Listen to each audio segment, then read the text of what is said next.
And we are in great crisis right now. You see all the stuff that's been happening, okay, on the police force and the corruption area, with the murders and everything else. We have come to take stock and come to hold those leaders who want to be in charge of this country into account. The Bahamian people have decided that they must be held into account. That's what's happening these days. What government leaders ought to be doing in a serious crisis, the Bahamian people were indeed grateful for the effort made by Mr. Bain and the COI. Judging from the content of what he brought to the Parliament, it was now, and it is now, a matter to behold. Impressive. Something must be done. And Mr. Bain gave legislators to think about, really think about, because fooling around have not been getting serious. People see that they are not serious. And so that's what compelled him and the COI to go down there, present their bill on crime and lawlessness and other matters of mutual interest to us all in the Bahamas. We will discuss those matters today, right here live on hard copy, because the time has come that we must ask the questions that we dreaded asking for a long time. Are these guys the ones who are supposed to be dealing with our situation in this time of crisis? If you look around, you'll see that maybe they're not the ones, because there's all kind of corruption, so much so that the prime minister himself has decided that he needs an anti-corruption bill go in the police force to make sure that nothing is going to happen untoward, because apparently he doesn't even trust the police force. That's what you glean from what he is saying, you know. All because another officer, superintendent, has been arrested for drugs, trying to import drugs into the Bahamas. This is now considered to be like the 1980s, when Pinling was in charge of the country and we had an inundation bit of drugs coming into this country. Everybody was getting rich. This happens to be something very sobering and something very serious. And you see, don't miss this point now. The State Department and those who are in the federal government of the United States, they unsealed something. They had the track on these guys for a little while. Don't be foolish. They had the track on these guys for a little while. And so they somehow lured these guys there and they arrested them. Which means that, and something that's very, very important that there's so many information, so much things I want to tell you, but I cannot tell you everything. But let me just tell you this. Anytime you see New York deal with something, the courts I'm talking about, dealing with something like police officers, you got to understand they would have had all the facts. They got all the facts on this particular case. In fact, the New York district doesn't lose any cases like this. The Southern Division of the New York Court, they don't lose cases like this. Mm-hmm. You have to understand that. See, go back and look at the history. They don't lose these cases. So when you see them come, they come ready. That's what I believe that our local people here don't understand. See that same court where Ismailian went? Same court. They don't lose no case. They do their research. All these things gives us a bird's eye view that the tip of the iceberg has not even been scratched yet. With this whole thing with the drug, tons and tons of drugs coming into the Bahamas from these other people who are drug lords and pushing their stuff through the Bahamas and getting it into the United States, America is not going to accept that. They're not going to accept that. They're watching us at every turn and every corner. They're not going to accept that. So when you hear the Prime Minister now talking about all this stuff that he's going to get done, talk about an act of betrayal. PM says bad actors will be dealt with. Yeah, that's good. They're going to be dealt with, but they should have been dealt with a long time ago. It had to get to this. 2, 3 different superintendents of the Royal Bahamas Police Force, 3 of them, one on rape charges. Fellow who would have raped the girl or allegedly raped the girl in a police car in jail right now. This one, Curtis, went to the United States, indicted on this whole thing, and facing some serious time. But he is just the tip of the iceberg. It's not him. It's just not only him. You're looking at the internal section of the entire police force. That is what is in jeopardy. If our police force is in a situation where we're not so sure what's happening with them, they're up on all kinds of charges. 5 different police officers in jail right now as I speak. Went to jail in October of this year for rape. See, when you see this kind of thing happen, I told you all that this is going to start taking effect in a real way. They haven't stopped. And I'm not judging them. I'm showing you what is actually happening. These are facts I'm talking about. I'm not judging anybody. All I'm saying is that it should never happen because the police are supposed to be the creme de la creme, top of the game. When you get this starting to happen now, you're looking for some serious problem. You're looking for some serious chaos in our society. That's what you're looking at. So when Brave Davis made his statement just now, I mean, I hear what he's saying. We want to appreciate what he's saying, but you see, I believe it's a little too late for this kind of thing because that should have been dealt with from Jump Street. You are the government. You should be able to take instructions. You should be listening to other people when they speak because people know things. And now nobody feels sorry for the government. I wonder how many of you feel sorry for the government. Do you feel sorry for the government? They've gotten themselves in this own predicament themselves. How can you feel sorry for them? Loose people running all around the place doing what they feel like doing, serving you when they feel like serving you. Don't return your call when they feel like turning your call. You've got a bunch of people who are there taking up space. That's what I'm talking about.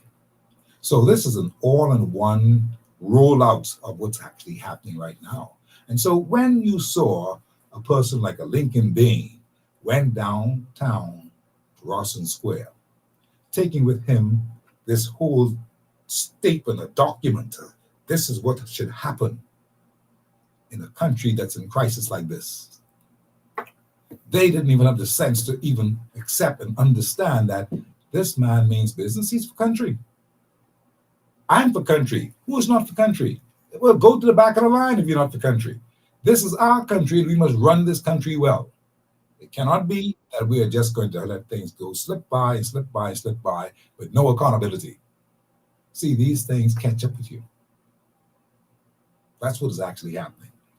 So Mr. Bain went down to town, said what he said, had Charlotte Green, who was the chairman of his party, read out the whole thing so it could be clear. You got to speak clearly on these matters because some people ain't got no sense. I don't mean to say why, Some people, they just scorn it and what are you talking about? Listen here, there's no time for that. We are together people, and anybody who decides to come and talk nonsense will have to face the Bahamian people, because you are going to be able to be accountable for the things that you are saying right now public, in the public domain. All these statements I see here from Davis and from Wayne Monroe and all these people, I hear what they're saying, but the iceberg has not been pecked yet. This is just the beginning of it. And if you understand what I'm saying, if you look at the whole market that we are looking at right now, the United States Embassy, built in the Bahamas, beautiful building, wonderful building. You think that they brought this building here because they wanted to do some public relations and say, hey, look at this building we got. You got to be joking. You better start thinking again. I'm showing you something. They're not going to let anyone into the Bahamas. Not that they have control of our sovereignty. They're not going to allow anyone into the Bahamas to fly into their country to do foolishness like terrorism. That's not going to happen. Donald Trump is going to make sure that don't happen. You better understand this. This geopolitics is big. We're only scratching the surface on this geopolitics. We only talk about climate change. We better get our heads on right. We're only talking about, we're not looking at the interior of this particular market. The whole place is being sold out. The Chinese have everything on lock.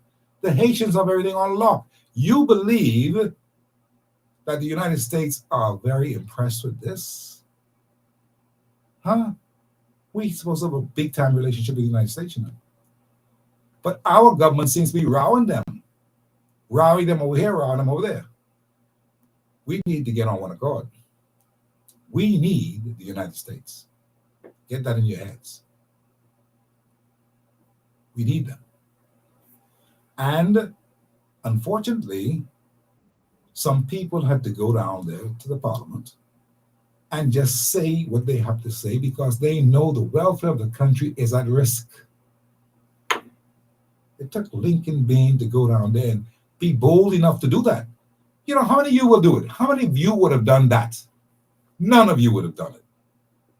That's what you got to give the man credit for. How many of you would have done that to go down in Parliament and say, this is what we believe should happen? Here's the document. We've done the research. Here's what I present. This is what we believe should happen. You check it out. You are the government in charge. I want you all to see this. I brought it to the House myself to make sure you get it. I want the person to deliver it, so make sure you get it. And you're going to criticize and stand on the sideline and say, well, ain't nobody was there. Ain't nobody come out to this. So what if nobody came out? The message was done. He got it delivered to the Parliament. They have that bill in there, and they can read that. I tell you they can read that. That's how it's done. So it didn't matter if people didn't come out to the protest angle of it. Yeah, that would have been good. But listen here. The message was taken to the people. It was on television. They know what has actually happened. They are now in the media are now beginning to take Lincoln Bain very sober and serious about his efforts in not just trying to become the government. No, he's trying to make sure looking out for the welfare of the Bahamian people. We need it. We need it because food store prices are so sky high these days that the IMF has done what they said. Listen there, raise the value-added tax. How much taxes are we going to be paying? Don't you understand this? The hardware stores, they ain't giving you no break. No one is giving you a break. The welfare lines are not giving you any break. Social service can't give you no break. The lady, the young girl who's going to get married tomorrow, she was down at 12 years old. Twice. The minister said so.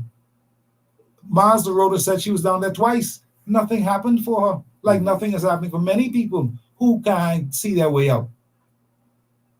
And you saying that you could criticize, don't try that today.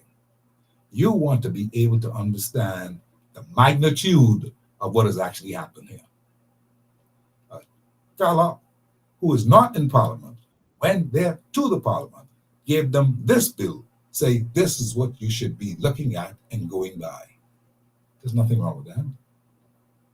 They should really appreciate that, especially Brave Davis and Chester Cooper. They should appreciate that. They are the leaders of this country, you know. And what they do will make us rise or make us fall. We cannot be playing this game anymore. And this is now 3 years plus. We're still into this crisis. Crime is totally out of control. Lawlessness is totally out of control. We don't know what to do except scream. Scream loud. That's why I'm telling you, friends, appreciate what has happened here today. Appreciate the Bain and those. Now, you may call them nothing. You may say they're nobody.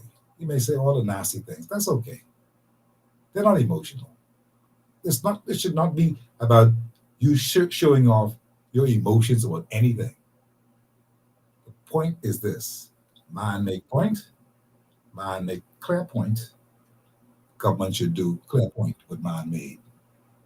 You know, so we can get things going right in this country. That's what we need to get done. So that's the first sign, as far as I'm concerned, first sign of real leadership. First time we saw that in a long time. And it's about time we saw real leadership come to the fore and say, this is what I believe should happen. I ask you again, how many of you would have done that? You're too scared. You're scared the police could lock you up. When Lincoln Bain went there to the precincts of the House of Assembly, there was a police officer who tried to stop him from going in.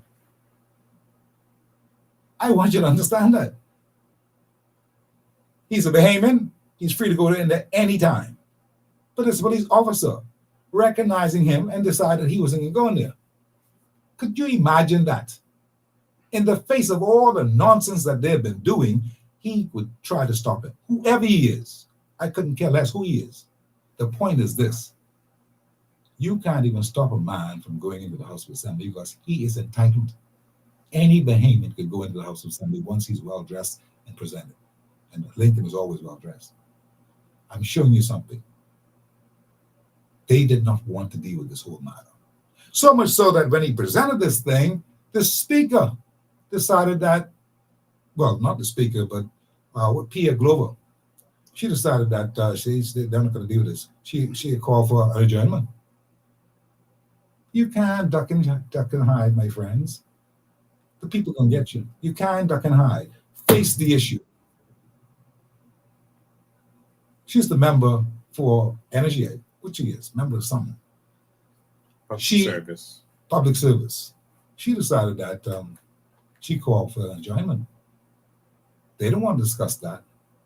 They don't want to discuss what they can be brought there. That's what happened. You need to know this, because sometimes we just watch the newscast and we say, oh, that's what happened. Oh, this is the real McCoy. What you're getting from me is the real McCoy. And that's important to happen in our country because we need leadership. We need leadership there bad, and we need to gravitate toward where that leadership is and support that leadership as best as we can. That's what I'm saying to you. And I'm no COI, I'm no PLP, I'm no FNM. I'm a free thinker. That's who I am. I'm telling you, you need leadership. We've been preaching leadership every day on this radio station. Leadership. Can't get no leadership. Well, you got some leadership yesterday. Even if they don't want to admit it. They got some yesterday.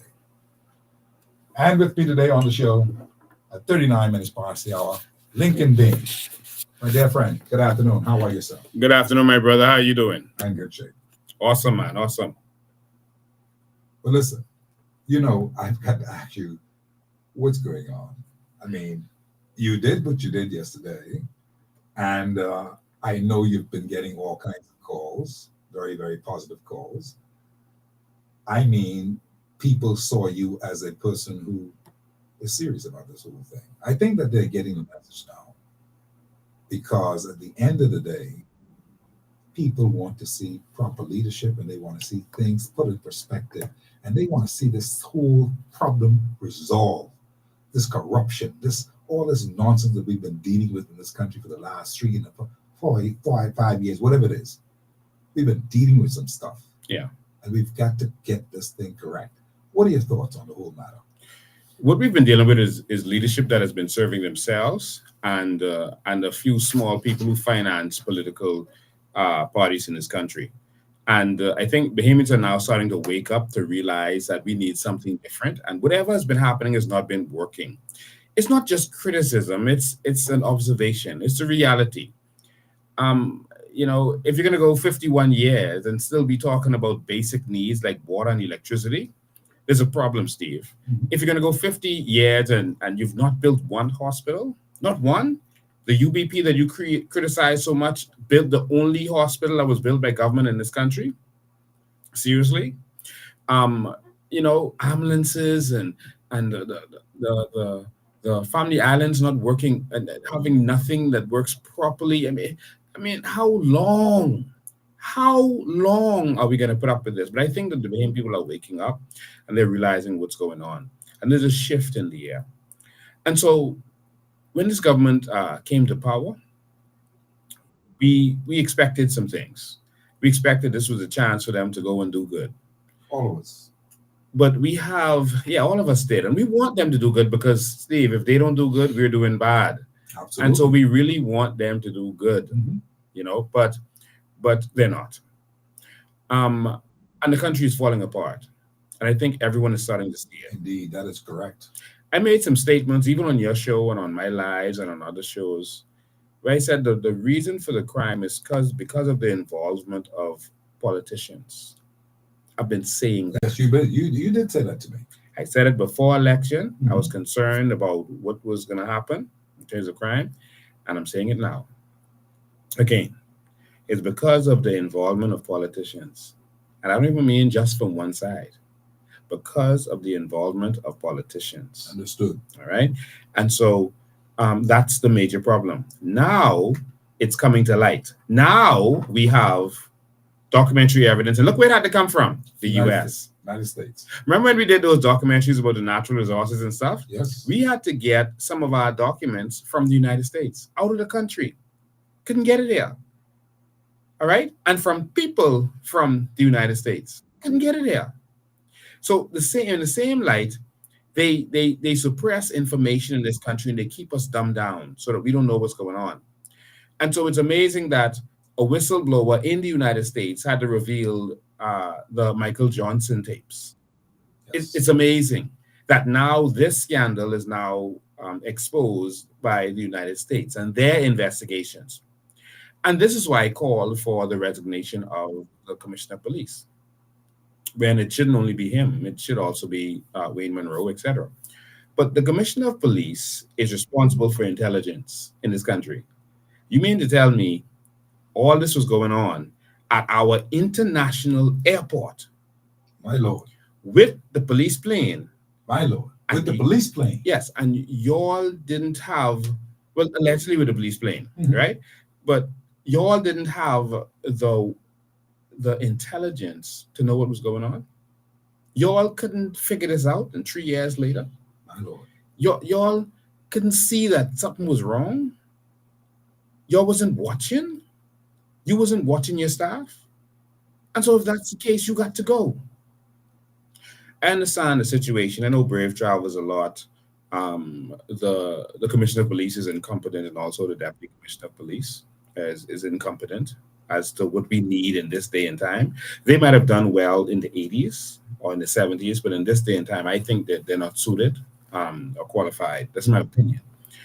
But I ran retail businesses for a long time, and it got to a point where I started expanding to other countries, and so I was overstretched. I was stretched out from here to Barbados in the south, doing stuff in Trinidad, doing stuff in Jamaica, and that's retail stuff.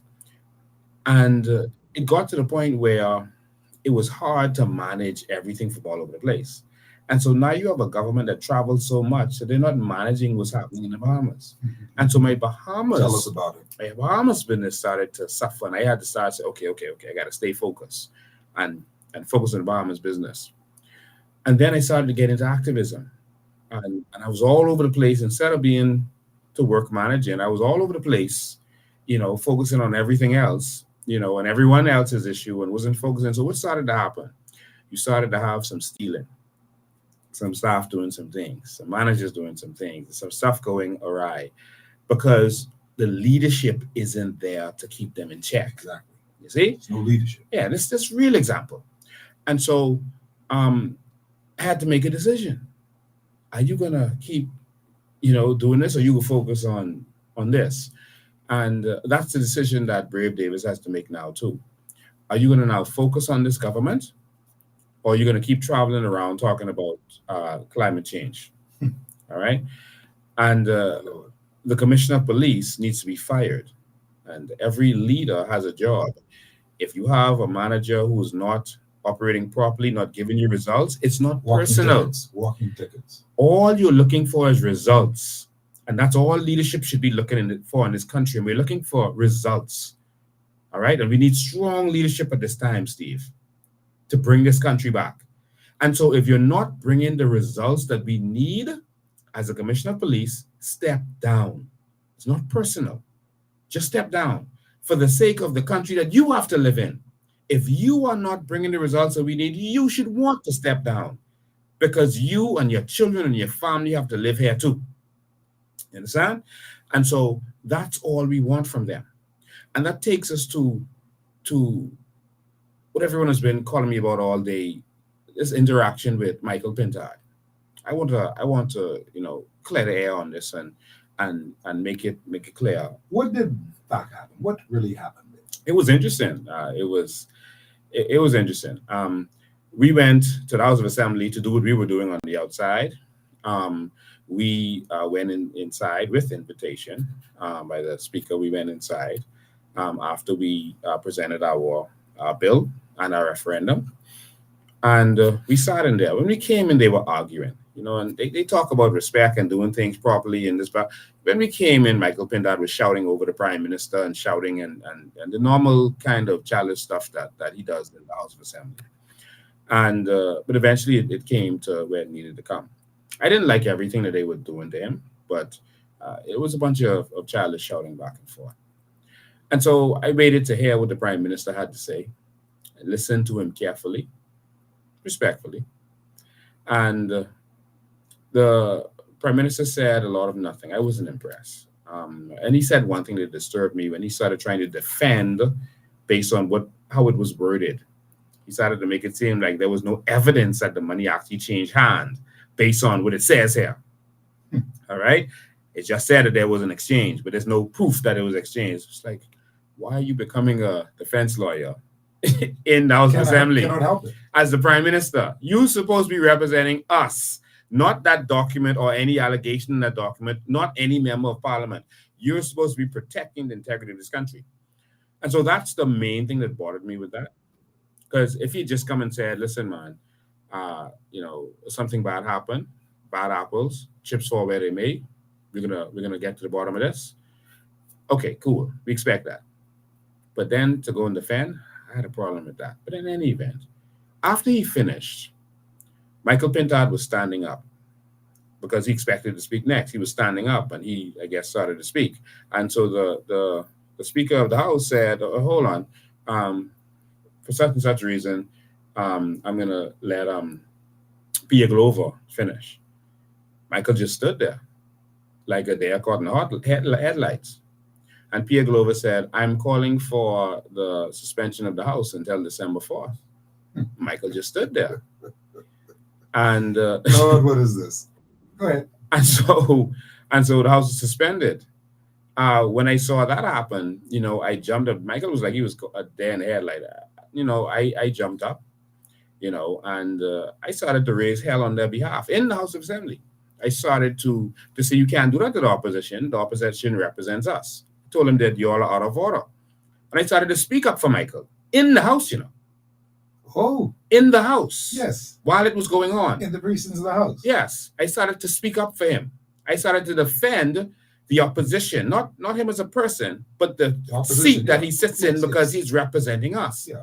and that he should not be silenced. And I started to speak up in the House of Assembly, and I raised hell because there's a time for everything. Mhm.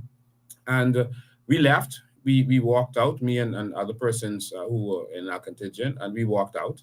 I read the riot act to the prime minister and others who were on the other side, and told them that they order, and they're wrong. And we went to the bottom and of the stairs, and I went live. And out of respect, I didn't go live while I was inside there. I Mhm. waited till I got to the bottom, and I went live. I went outside and I spoke to the media to let them know what was going on. And again, I said I stand with the opposition on this. All right. The opposition should not be silenced. After we had said we had to say, then we saw where three of them from the opposition started to stand up in the house and say some things back and forth, but they already hit the gavel and that was it. But we were out there and I stood. I stood up and I stood up with the media and I said that what they did was wrong. I stood up. All right. And even to the point where a police officer came and I think they had instructed him that Brave need to come out. They don't want me to the door because they don't want any confrontation with me and Brave. So I think they instructed him to move me from the door, to push me across the road. He started to push me, and I stood up again. All right, and I continued to stand up and said that what y'all did to the opposition was wrong. Eventually, I put the officer in his place because he had no right to do what he was doing. Mhm. But eventually, the opposition came out and they stood on the steps and they wanted to make a proclamation. They wanted to speak, and so there were people gathered out there, and they wanted to speak. One of the persons in the media suggested that they go and take it inside because there was so much noise with the street. I guess a lot of trucks were passing. I don't know why he said that, but he said there's more noise out there. Let's go inside in the smokers room. And so that was in a private press conference or anything. That was they were going to talk outside to everybody, but that person suggested for better sound, let's go inside. So I went inside also, and a lot of other people came inside who were not media and regular people who were just gathered out there. We went in the smokers room, and in the smokers room, all of us stood there and listened to Michael to hear what he would have to say, and it was a lot of what they say about Kamala Harris. It was a lot of word salad, just a bunch of. He was talking and saying Yeah. nothing. Beautiful words. Yeah, and people online was like, "Can y'all stop this man from talking?" And even people in there, the media literally started putting their cameras down. Literally started putting their cameras down and started like being distracted. They weren't even listening to him anymore. So what was he saying so much that he was talking off the cuff, or he was talking about any old thing just It was because? so mind numbing. It was a lot of nothing. It literally reminded me of Kamala Harris, like when she just talks. And Yes, yes. I was waiting for him to say, I was born in a middle class family. I was waiting for it. It was a lot of nothing. My All Lord. right. And this is not the time for pretty speeches. This is not the time for pretty words. This is the time for actions. Mhm. All right. And so after his probably, I don't know how long it was, but I keep hearing people saying it, but half hour of word salads and saying nothing and saying the government should do this, the government should do that. He opened the floor for questioning. And when he opened the floor for questioning, I was there. And so I said, I have a question. And when I said I have a question, he got defensive immediately. He didn't even wait to see what I would have to say. He just got defensive and started shouting over me, shouting me down, like he was doing in the house, like he always does. And he started shouting me down. And so I changed my trend of questioning and I said, why are you so weak? And this is the truth. I'm really concerned about that because he is the defender of the Bahamian people. Yes, he is. He is paid to defend the Bahamian people. I am doing this on a voluntary basis. He is paid to defend the Bahamian people's interests in the House of Assembly, in the government. He's a part of the opposition is a part of the government. They are part of the legislature. Okay? They're not the executive, but they are part of the legislature. Understood. And so I asked him, why are you so weak? Why don't you use your powers that you have as the opposition leader? Why don't you have judicial reviews against the government when they don't. And he can certainly do that. He is also Yes, in charge of what? the Public Accounts Committee. Public Accounts Committee. So I'm going to break it down for people who are listening so they can understand. So when at one point the government said that they're not following the procurement law, they're going to eventually change it, so they're not following it. Immediately, on behalf of the Bahamian people, he should have filed a judicial review to force the. He could do an emergency injunction, and he would be and seen. He has the power to do it. Yes, he would be seen in a matter of days, emergency injunction, and they would say, "Well, government, until you all pass the law, you all have to obey the law." All right, and the courts would have forced the government to do what they're supposed to do. But he just did word salads because he just wanted to say stuff to make it seem like he's doing something, but he's not doing anything. He does not seem to know, or he knows and doesn't want to do, the power of the leader of the opposition. Now, the Public Accounts Committee, anytime you hear the opposition asking, how much did you all spend on that? What's the deal with this loan or that loan? The Public Accounts Committee, the international community, made it so that every country has a Public Accounts Committee. All right? That is chaired in every country by the opposition. That means that the opposition is not kept blind as to what is going on in the country. That's right. Anything related to any of the money in the country, the opposition has access to subpoena anybody, to subpoena any documents, bank accounts, phone records, anything. They are like the courts.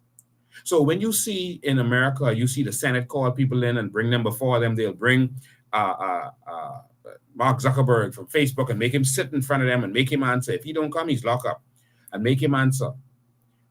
All right, and find out exactly what he's doing, and if he's hurting the people in any way or hurting business in any way. We have that same power here as legislators. Every single legislator has that power to initiate that, but they don't do it because they're working together.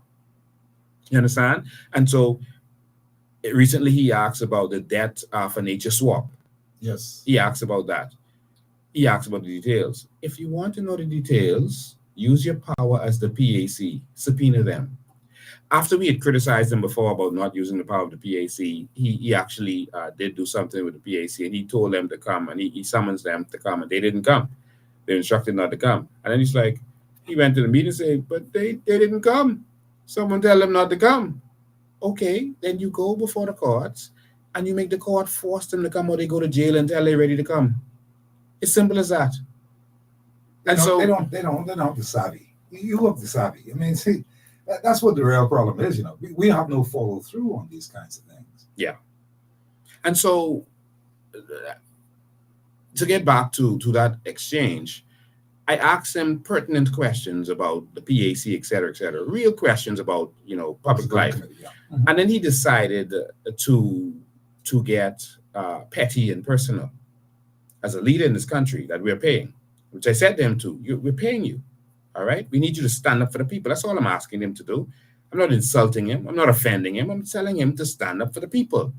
Use your powers of the PAC, etc. There's nothing wrong to him. And he then started to challenge my credibility. You are not credible. You are not credible. What does that have to do with? This isn't about me. This isn't about whether I'm credible or not. This is about the job we're paying you to do. And so instead of answering those questions, he started throwing low blows, trying to show shade.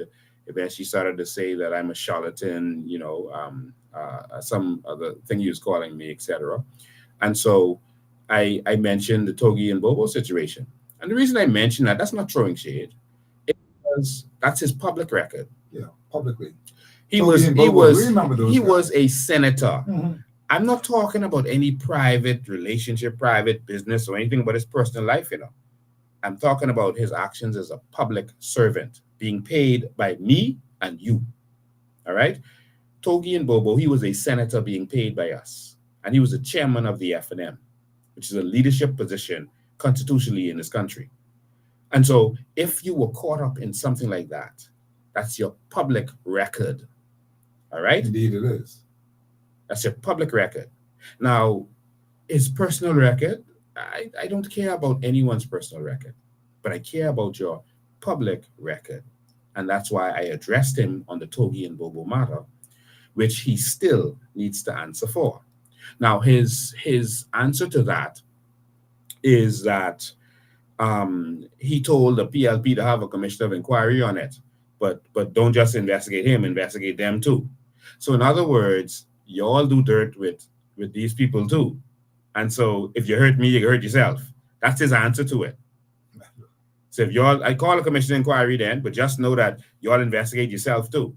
That's his answer. You see, and It's a big secret. that's problematic. And him throwing these shady things as a leader in this country is concerning. He's done it several times in the House of Assembly. He did it recently to Glenys Hunter Martin. Glenys Hunter Martin made a comment. I think she may have also mentioned Togi and Bobo while he was talking. Now, she didn't say it was reference to him because Togi and Bobo are friends in the BLP too. Those names have cost them quite some stress. Yes. And so she just said those words, but he got offended. You know, when you throw a rock in the crowd, you throw a rock, whichever dog bark, that's the one to get hit. And so none of the PLPs were offended when she said that, but he was offended. And then he made some statement about, her husband who was sadly found dead in an abandoned house in Stokes Cabana. And he basically said that her name was called. I think that was despicable. My Lord. And several MPs had to get up. I saw the embarrassment on the faces of his comrades sitting next to him. I could see it on Shannon Don Cartwright's face for sure. And Minnis sat back in his seat and, put his hand over his mouth. And he was going with that. And several of the PLP MPs jumped up.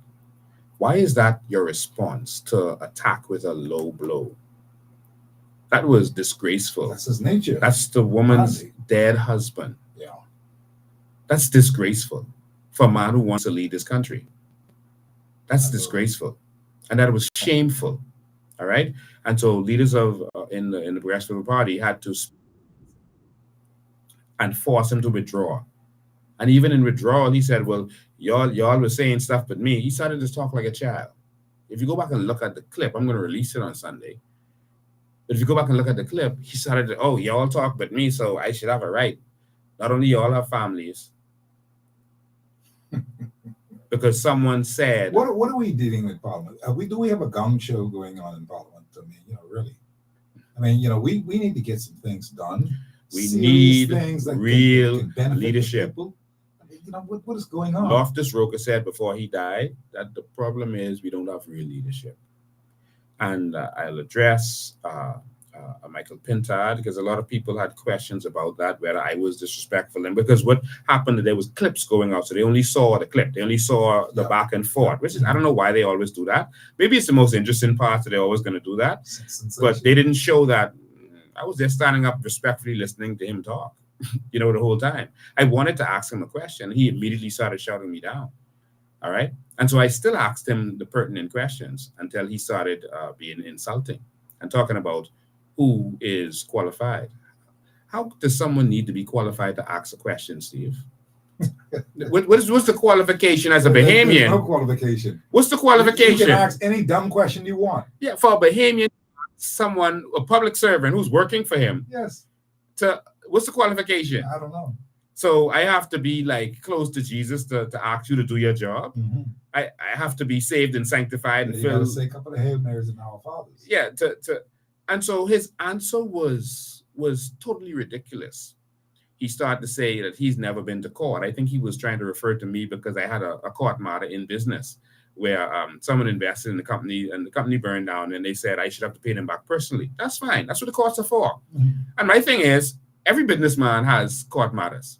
Everybody. Every business matter. You never been to court, Steve? What you mean? Yeah, every businessman have court matters. But you know why he can't relate?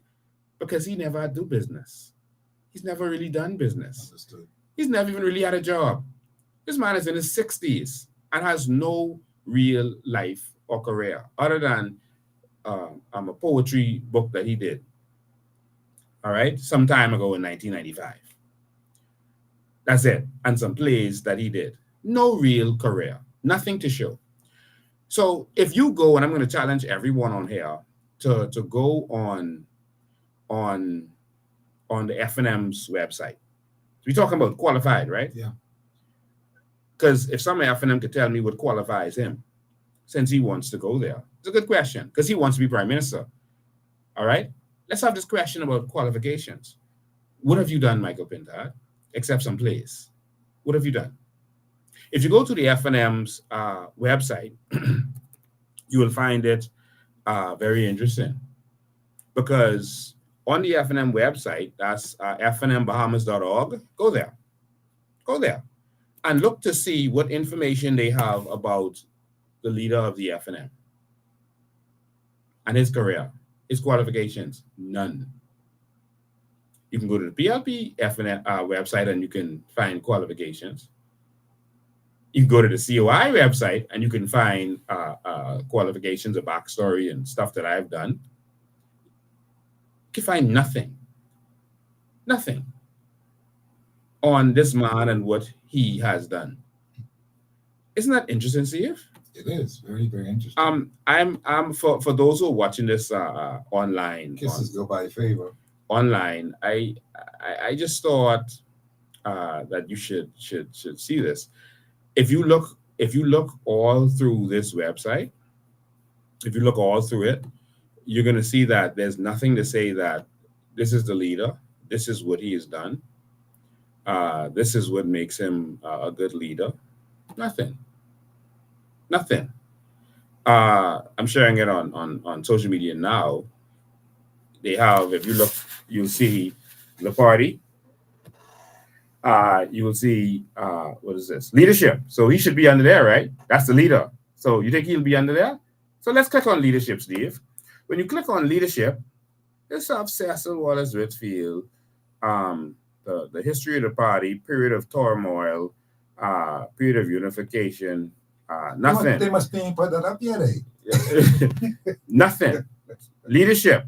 But he's the leader, right? Yeah, he is. Okay, maybe party officers. He's the undisputed leader. Yeah, so party officers, right? Maybe he's there because he's the leader. So maybe he's a party officer. Let's click on that. They have his name here, and then it's blank, nothing there. Leader Michael T. Pintard, blank. You can't click on it to get information about him. Not even a picture. They don't even have a picture there. Nothing. Steve, nothing. So we're talking about qualifications. All right? If you look all through this website, it's empty and there's nothing there. This is what you're leading. Nothing there. If you click on a lot of these things, there's nothing. You click on, okay, Manifesto 2021. Let's click on that. What's going to come up? All right? Jesus. The Manifesto from 2021. This empty document. Nothing in there. See, when you click on it, this letter comes up about the convention. Nothing else. It's an empty website. You can't even display anything about your... This is the real website? Yeah. They're not trying to fool the public with this website. This is not a fake website. No, this is their website. All right? This is their website. And so that's the qualifications. I want to say that to him. All right?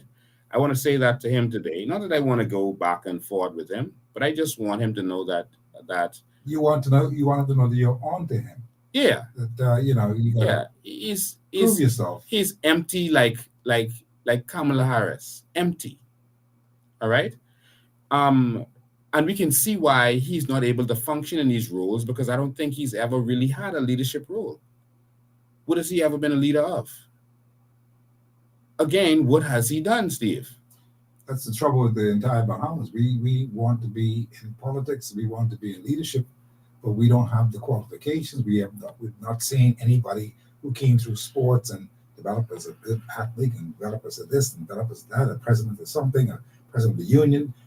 Nothing. You don't have anything along those lines. And so we end up with the people who we end up with, and that's why we're getting jerked around all the time with leadership in this country. So, Steve, by contrast, I am literally now showing the people watching this online the COI website. All right. Immediately, you can see our candidates. Immediately, you can see what we're about. Oh, look, party leader, Lincoln Bain, deputy leader, Veronica McGyver, chairman. You can click on their bios. Wow, information about them. Because we're proud to say we're representing Bahamian people and that this is us.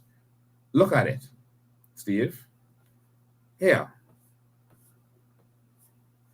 history of me, breakdown, my political goals, equitable distribution of natural resources, transparency, empowerment of Bahamians, addressing immigration crisis. My goals are there. Island states and city government, that's a part of my goals. So you know what I'm about. My political goals are there. My early life, what I've been, what I've done, history of me, my career in business, the good, the bad, and the ugly. All right? Full page stuff. Yeah. Empowering Bahamians, business boot camps that I've held, where thousands of people have come out. The pictures are there, videos are here. You see? Boot camps that I've had, training people on trading, etc. All right? Taking people to China, business people, to transform their lives. This is me. Speaking engagements around the world. Mexico Engineering University called me in to train their staff, people with doctorate degrees, called me to train their staff on leadership and the students on leadership. Had a leadership seminar and invited me. How did they see me? Because I wrote a book. That book was so impressive to them. It's called Identity Crisis. It was so impressive. They said, the writer of this book needs to have this leadership conference. All right. And you can see the people talking about how great, the Spanish people talking about how great this conference was and how it transformed their lives. These people make robots that build cars. They make cars. They work for GE and these other stuff. These are people who are doing major things and outside around the world. Motivational speaker. All right. I talked about my sacrifice, how my businesses started to be attacked because I was in activism. I talked about that. All right. And I had to make a choice. Are you going to stay in retail or are you going to do activism? Because everyone knows in this country, if you try to do business and you're attacking the government, they are going to come for you. Yeah, and so I was set. Yes, I was set. I was good. And I said, you know what? I'm going to end my retail stuff. I still have my trading. I still have my IT stuff that they can't identify. And I'm still good. I don't have any debt. I had zero debt. All right. I declared it last time. All right. If it wasn't true, they could come for me. They got me. It's a false declaration. All right. And so I was comfortable. So I decided I wanted to fight for the Bahamian people. God was good to me and blessed me, and I wanted to fight. I showed my media history. All of this is on our website, my media history, traveling around the world, speaking, singing, radio shows, TV shows. Everything is right there, you see? Now, of course, they're going to go back and do it now on their page, but I just want to show them what leadership is. All right? I want to show them what leadership is. He is an author, and I am an author. He writes fiction. I write nonfiction. His life is fiction. My life is nonfiction. I just want him to know that. And I want you to look. Steve, let's go quickly to Amazon.com, and I want you to see the difference. I want you to see the difference. We're going to search Michael Pintard.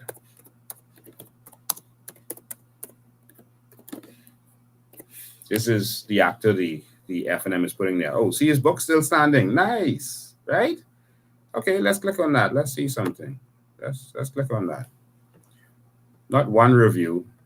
This book probably has never been sold. Nothing. Just empty. They just show the book and that's it. You can't look at it. You can't do anything with this. Nothing. Not one review. Not one person who's ever interested in this book. All right? So let's search Lincoln Bain. Because some people ask, and that's a good question. What has Lincoln been done? What has he been good at? Go to our website and you can see, Steve. You can see. A lot of stuff I've done is there. This is my book, Identity Crisis. Look at the rating they have on. He has 0 rating because no one ever rated it. Look at the rating on here. I don't know what this is. It's like 4.6 out of 5 stars. That's the rating for this, 4.6 stars. You see, look at this.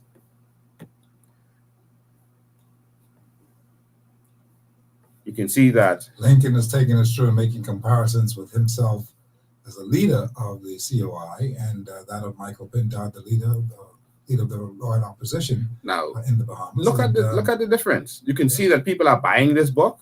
The book is interesting to people. This is in audio, electric, and paperback. But look at the reviews.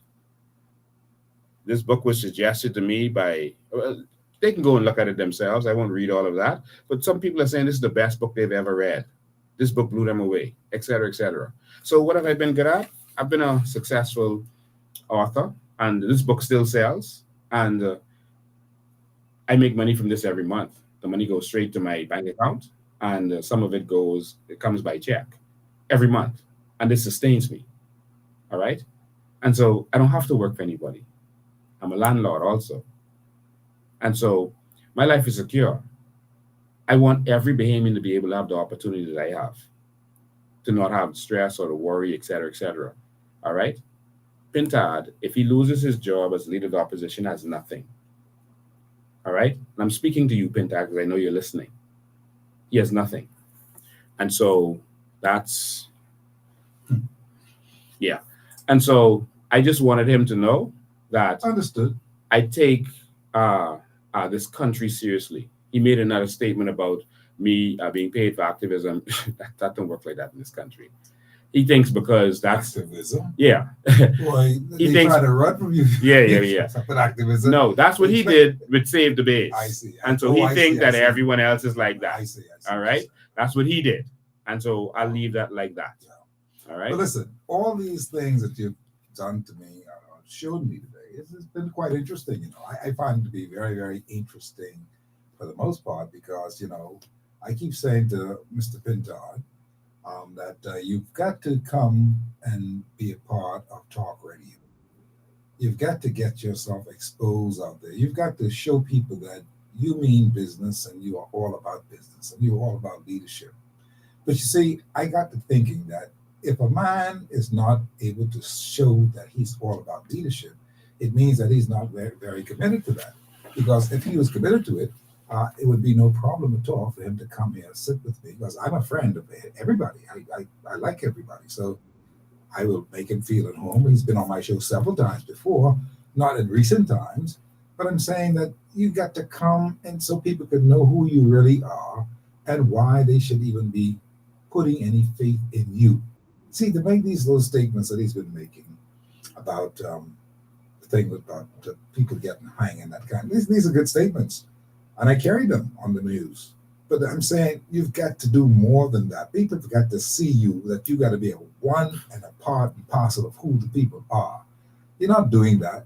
Lincoln Bain is doing it. So don't blame me or anybody else that Lincoln Bain is doing what he has to do. Because he cares about the nation to the point where he wants to catapult everybody where he is and beyond. He's caring about the natural resources. These things you cannot deny. I mean, we've heard him talk about these things. He's been criticized left, right, and center by all of them. But he stands alone, and I hope people see that. Everyone in this country right now believes they can be. That natural resources are here. Mm-hmm. It's our wealth, and we ought to be a part of it. If you can't find nobody around here now who tell you, nigga been just talking shit. They can't say that. Mm-hmm. He talking food. They can't say that. They will search within themselves and say, you know something? This man has been right. Now he's gone and challenged them in the parliament. He wants them to understand that leadership means serious business in the Bahamas, especially now. We are in a crucial, critical matter right now with leadership in our country, and we don't know which way is out. Yeah. How do you deal with this whole matter now? Because you're looking at an election period that's come, they say around 2026.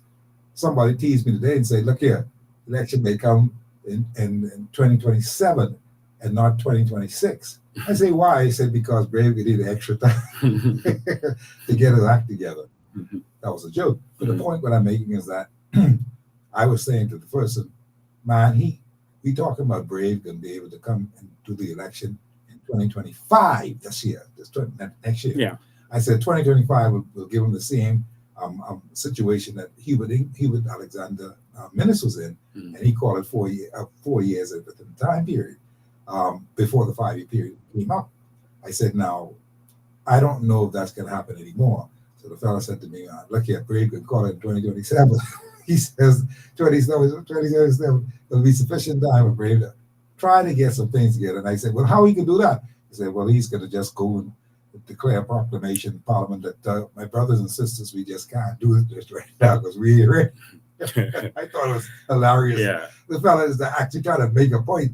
Yeah. This is what's going to actually happen. Yeah. But we dismiss all that. I just cited it for the joke. Steve, we are getting ready. Mm-hmm. We're not waiting on them. You can see we're out of the gate first. I saw that. We are running this like a well-oiled machine. Sun Tzu's The Art of War says when you go to war, you get to the battlefield first and wait for the enemy. Yeah. We are naming our candidates and we're getting to the battlefield first. We're here on the battlefield. We're waiting on them. We are appearing on talk shows. We are out there every day. We are doing everything, and we're on the battlefield waiting for them to come. We're on the battlefield. We're fighting for the Bahamian people every single day. All right. And of all the things that, if you go on our website, that you see that I've done, and that's not everything.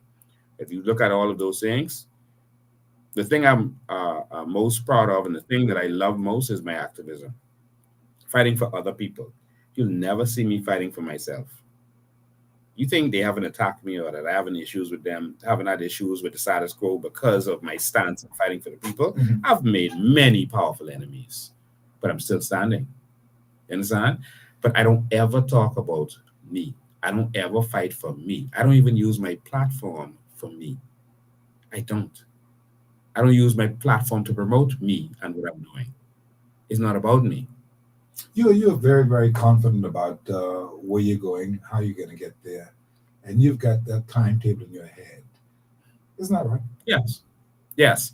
And so our timetable was set knowing that this was going to be the time that Bahamians would be ready for change, because we knew that they would go back and forth, but they would have to try someone from the FNM and someone from the PLP who wasn't Ingram and Perry.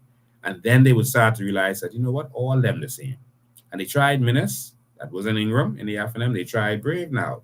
It's like, you know what, no matter who run these parties, no matter which candidates they bring and talk, but it's a dream team or it's a new vibrant crew, like the FNM is now trying to bring a bunch of like young entrepreneurs and that kind of stuff. And it's they're in a system. They're gonna have to do what they're told. That always happens. They'll bring them and say, this person qualified, that one qualified. And then you'd be like, where these qualifications gone? And this one was qualified. Like y'all dumb now. And they get into the house and they don't know what they're dealing with. They don't even. They know, but they are following instructions, Steve. They can only do what they're told to do. And we have to break that system so we can have a new Bahamas. We need a new crew. And I also wanted to make this clear because I asked some questions that a lot of people were asking about during that. I asked him some questions about his mental stability and also, you know, some habits. And who was that? That's Pintard. Okay. I asked him about his mental stability and his habits. And I asked him those questions based on information that he gave me. I don't speak on rumors. All right? I don't speak on rumors. I've been doing this for over 20 years now, Steve.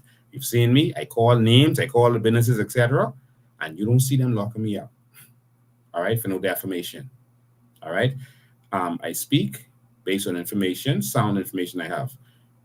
Pintard came to me and gave me certain information, and that's what I asked him the questions based on. There was a protest at Cabbage Beach. We had broken down the fence. I remember that. And there was a court case, and Menace and Pintard came there to support the people who were locked up. And afterwards, we were in the parking lot, and he asked me, do you have anything on Keith Bell? Do you have any information on him? Because they have something on me. And you know, it could ruin me. And it could, well, I mean, politically, it could ruin me. And I need something on him. I was like, what do you mean? Something on him for what? He said, man, Blinken, you got to learn politics. That's how you play politics. You got to have something on someone else to stop them from having something on you or using it, or that's how you do it, or you destroy them with it. He said, you have anything on Keith Bell? I said, yeah, but I don't deal with people's personal lives. I don't do that. I don't care about no one personal lives. That's not my business. All right. I said, yeah, I know stuff about Keith, but I would never give you that because that's his personal life. That's nothing to do with his public life. Now, if it could be connected to his public life, then that would be a concern. All right. And so I asked him what it was they had, and he, told me certain things. And so my question is, if you want to be prime minister, we have to know that you are mentally stable. All right. And that's a good question. It's a question. There's no question. They ask the president that all the time in the Yeah. United States. Yeah. They ask all people that, are you stable? Can you handle it? Yeah. So that's a good point to bring up. And he needs to ask the question about, he needs to answer the question about that if he has ever been treated for mental instability or mental illness or any problems. I will answer that question now. I have never been treated for mental issues of any type. All right. So I'll answer that. He needs to answer the question if he has ever been a drug user. I can answer that. Steve, never drink, smoke, do drugs, me. All right. So I answered the questions. So I'm going to lead. And so we're going to ask Pintard to answer these same questions. All right. I asked him if he'd ever been to Sandlands. And at first he ignored the question. I asked him again. And then he started shouting about something with Cotton. And he said, no. All right. So I don't know what he was saying no to, but we need to know if you're going to be the leader. Just answer these questions. All right. And know that whenever you answer certain things in public life, people are able to bring things. So answer it truthfully. All right. So I don't drink, I don't smoke, I don't do drugs. All right. And everyone who knows me knows that. All right. So we want a new type of leadership. So if he's going to be throwing these kinds of shade, then we need to know about him. I will also say to him, I was on the police force for 10 years, never been put on a charge once. Never. You was on the police force, Steve. Yes, I They ever put you up on charge? Mm-hmm. They never put me up on a charge once. Not once. All right? Not for being late, not for being unclean, not for being disobedient, not anything. Not been arrested for anything. All right? Other than fighting for the Bahamian people. Because he's talking about me now. He's talking about character. All right? I don't even think I ever had a ticket, a traffic ticket. All right? I was in an accident the other day, but I've never had a traffic ticket. So I spend my life ministering around the world. Since Pintard wants to know who I am, and this is good for the public to know who I am. I've done a lot of business. The amount of business I've done for someone to say, oh, he have a case. I've done a lot of business. I have one case with all this business I've done. That's actually remarkable. That's very good. Yeah. Don't owe nobody. All right. And all these business that I've done, that's very difficult to do in business, especially if the business fails. And most business you do is going to fail. All right. So I just want to put it out there that I have no shame in this game. And I come every Sunday at 5:00 to answer to the Bahamian people and to put myself out there. And if anyone at any point has anything on me, just bring it. Bring it while I'm live, expose it to all of the people who are listening to me, and make sure that we don't have someone who isn't supposed to be there trying to get leadership in this country. Bring it. Simple as that. All right? And so everyone has business disputes. Everyone who's in business is going to get sued at some point, and that's a part of it. That's a part of the experience. You're going to have businesses and they're going to fail. If you're going to be an activist, you are not going to have any business that works in this country. But I've been able to do it, and it's always shocked them because God has always been with me. And no matter how they try to stop me, I bounce back bigger. All right? And so they'll attack your business and then say, oh, see, his business failed. But I always bounce back bigger.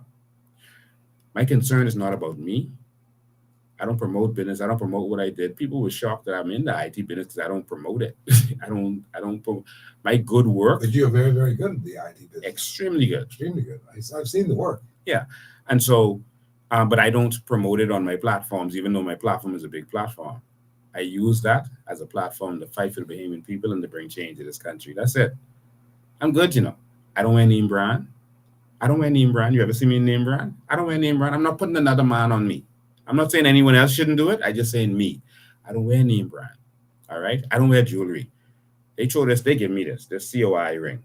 All right. I don't wear. You see, I don't wear a chain. I don't wear jewelry. I don't live an extravagant life. I have no interest in that. If I can help someone along the way before I die, then my life would have been good. I've been poor. I've been rich. I've lost everything. All right. I've got it right back. But the only thing that matters to me, Steve, I would give up everything if this dream we have for the Bahamians benefiting from this country, if that could happen. And I say this with all genuineness. I get calls every single day. They ain't calling Pintard, you know. You know one calling Pintard to fight for them. You notice that? He said, fighting for me. I get in the calls every day, all day. People are angry because they can't even get me. They're telling me it's a distraction when you're getting all these calls. You got to go out this fire, out that fire. Yeah. You got to be careful with that. But I have to do it because no one else is doing it. And I was getting to the point where, you know, people have to just say, listen, the problems you're having is really the PLP and F&M and the big wigs. Most of the calls I'm getting, that's what it is. If you want this to stop, then remove them. All right, so the taxi drivers will call me and I'll come out there and I'll fight for them. But the problem taxi drivers, just move them, the PLB and the F&M. Straw vendors, just move them. And then you have a government that's fighting for you. You see the difference? Now, I just wanted to clear all that up. And if Pintard have any questions, he can call now because he's listening, or he can call me on Sunday at 5 when I go live on my platform. Well, you heard the man, and he's bringing for real. That's a serious thing. 32 minutes behind the hour, 6 o'clock. We're talking with Lincoln Bain today. We're live here on the radio, on hard copy. And this is what it's all about. We talked about him being out front the other day, yesterday in the parliament, and he said what he had to say. He gave them some information that they now need to follow up and look at it and dissect it and say, you know something, these are some good ideas and maybe we can do that. They don't even have to do anything. They could just look at it, throw it in the garbage and say, that's it. But you see, at the end of the day, they've been warned. Notice this now. And remember, I've been telling you all every day. When God wants to deal with people, he will confound them. You understand me? And here it is. They've been given the message from this person who they believe in. He ain't nobody. They've been given the message that could have come directly from you know who, our Lord and Savior. He says, this is how you can get the country back right. They could ignore it, you know. It's up to them. But you, the people, you see that Lincoln did it. He took it to them. If they ignore it, it would just simply mean that they are not interested. They are not interested in anything anybody else has to say because they're doing things their own way. And those who can't hear will feel when the Americans come and they do what they're doing. The New York courts are going to do what they're going to do in that Southern District where they don't lose nothing. Let me tell you something, friends. They can wish they had every Bahamian on their side. That's how hard it is. I just want to plug one thing in there because of something that Pintard said. He said if the Bahamian people wanted you, they would have voted for you or something like that. He said, right? If the who? If the Bahamian people, okay. Right? Mm-hmm. Let me make this clear. Pintard was running from 1997. Pintard. He didn't win until 2017. That's 20 years. They rejected him. He had his wilderness. Yeah, for 20 years. Mm-hmm. For 20 years. My Lord.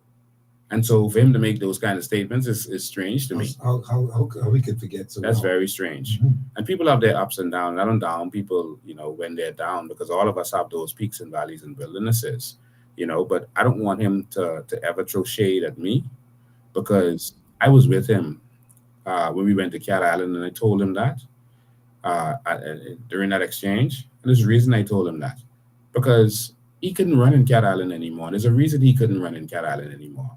You know why he couldn't run in Cat Island anymore? Tell me. Because he owed everybody. He was in Cat Island. He owed everybody. We were traveling, me, him, and Menace and some others in the party were traveling to Cat Island. He told Menace he couldn't go. He said, Menace, I can't go. And Menace said, you have to go use the chairman. Where the leader go, the chairman have to go. And so he said, but I can't go. I owe everybody. These people, they'll kill me if I go down there. And Menace said, well, you got to find something. So I don't know if Menace lent him a couple of dollars. But I know I did. The charlatan? I know I did. Michael Pintard. You. Serious stuff. And it wasn't big money. But he was going to the different stores because, he owed this store, a big money, but he was paying him like $50. Then he'll go to the bar and pay them $50. Go to the next one, pay them $50. But he owed these people like big money. They were looking at him like you. And he was writing up receipt. I had to give him a couple of them $50 to give to people. Pintard in Cat Island. Me, him, Menace went there for a town hall meeting. Me.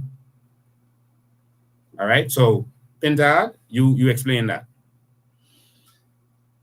37 minutes behind the hour, 6 o'clock. I'm going to run and take a break. And when we come back, we want to encapsulate just some of the things that were part of that letter that was sent down there to the Parliament, because I think the people need to know that and hear that in a comprehensive way from you here on the show this evening. And when we come back, we shall do that and much more. When Steve talks, everybody listen. The government just won't quit. Every day you got this, you will You're smooth operator.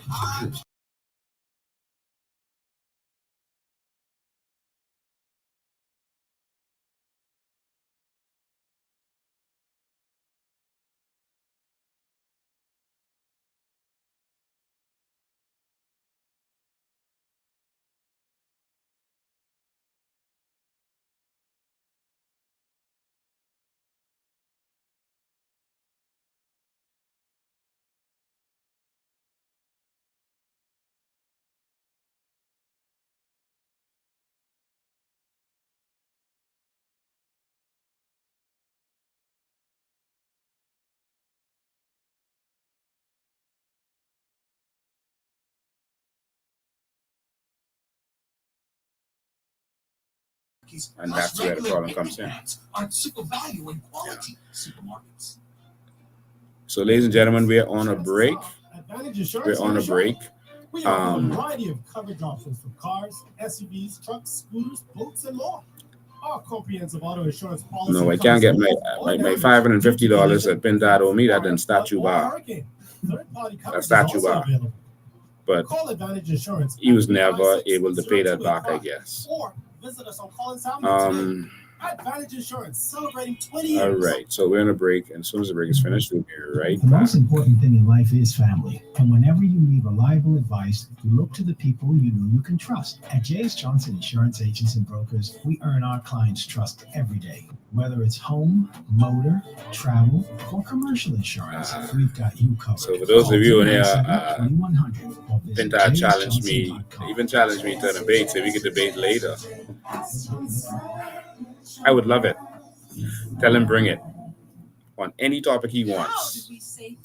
And they can give him the questions ahead of time and give him the answers. And let him bring paper with him. Tell him to come.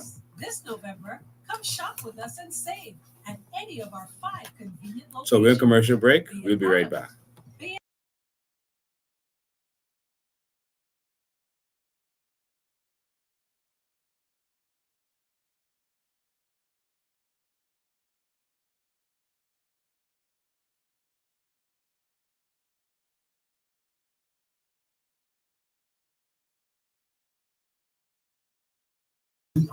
Okay, when we come back, I'm going to publicly on the radio ask for debate with Michael Pintard and Brave Davis. All right, so stay tuned.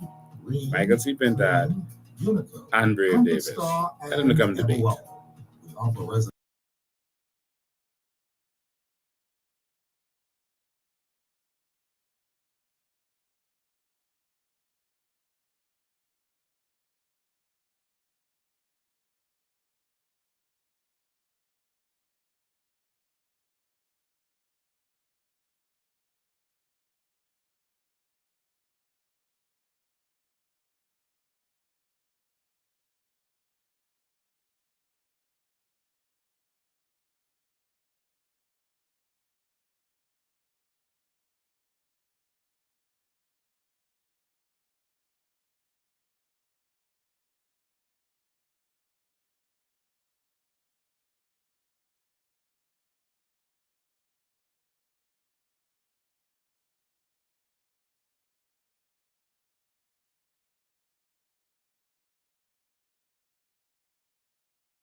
where you get and keep it up.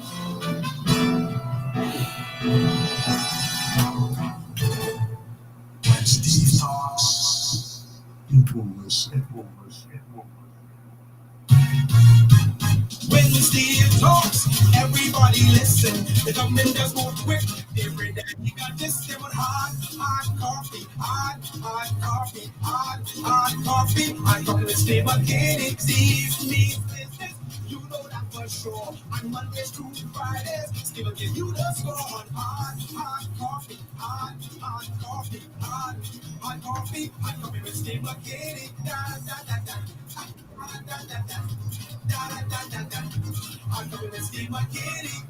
Welcome back. Welcome back, all. It's 6:47 in the afternoon, and yes, it is Thursday, the 28th day, Thanksgiving Day in the Bahamas.